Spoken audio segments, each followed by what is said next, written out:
Eiichiro Oda akhirnya mengungkap perbandingan kekuatan Luffy dan Zoro di One Piece 1072. Berdasarkan fakta hingga One Piece 1072, kekuatan Zoro ternyata setara dengan milik Luffy. Bahkan jika Zoro menginginkannya, dia bisa menjadi kapten bajak laut topi jerami. Banyak penggemar yang berpikir bahwa ketika Luffy berada di Gear 5, itu seperti surga dan bumi bilah dibandingkan kekuatannya dengan Zoro.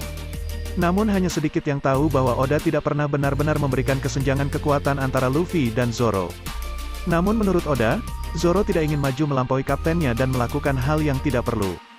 Dia menyadari posisinya sebagai wakil kapten dan sangat menghormati Luffy sebagai kapten. Zoro melepaskan semua musuh utama yang akan dihadapi Luffy.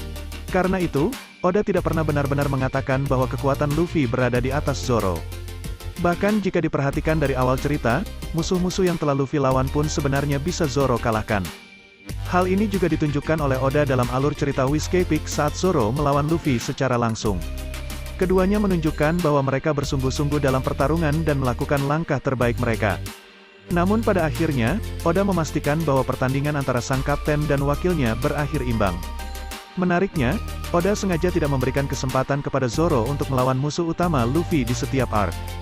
Saat Zoro hendak menyerang Doflamingo di arc Dressrosa, tiba-tiba Admiral Fujitora datang menghentikannya. Juga, itu seperti saat Zoro menghadapi Hody Jones di Pulau Gyojin, yang seharusnya bisa menang dengan sangat mudah bahkan di dalam air. Namun pada akhirnya ia kalah lagi karena kehabisan gelembung udara di dalam air. Selain itu, saat Zoro melawan Kaido, musuh utama di cerita Wano, hanya Zoro yang mampu menahan serangan terkuat dari kedua Yonkou tersebut. Kemudian Zoro tanpa disadari menjadi orang pertama yang melukai Kaido begitu parah dalam alur cerita Wano. Mode Ashura miliknya berhasil meninggalkan bekas luka permanen di tubuh Kaido. Saat itu, Zoro diketahui sudah berhasil menyalurkan Haosoku Haki ke dalam pedang dan serangannya.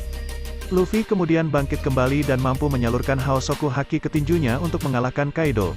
Terlihat di cerita Wano, Zoro lebih unggul dari Luffy dalam hal pengembangan kekuatan, berdasarkan bukti yang diberikan Oda hingga One Piece 1072. Wajar jika kekuatan Zoro sebenarnya sama dengan Luffy, namun tentu akan menarik untuk disimak jika Oda akhirnya mengonfirmasi perbandingan kekuatan keduanya di chapter One Piece mendatang.